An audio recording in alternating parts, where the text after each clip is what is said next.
এই মার্কা মার্কা নির্বাচন নয়, আগে জাতির মধ্যে একটা নির্বাচন হবে।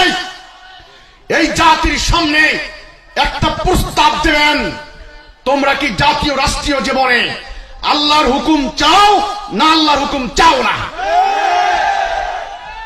আল্লাহর হুকুম চাই কি চাই না, এটার উপরে এই নির্বাচন হোক না একটা। এটাকে বলা হয় গণভোট। এই একটা গণভোট দেন।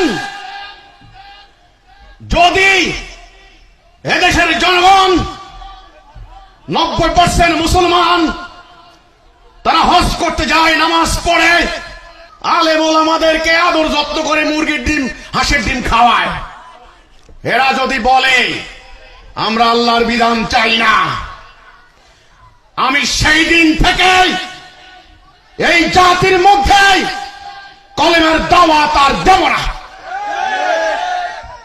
দিয়ে লাভ হবে না, তখন এদের ধ্বংস অনিবার্য হয়ে যাবে। কাজেই নির্বাচন দিয়ে অথবা সংস্কার করে শান্তি আনতে পারবেন না।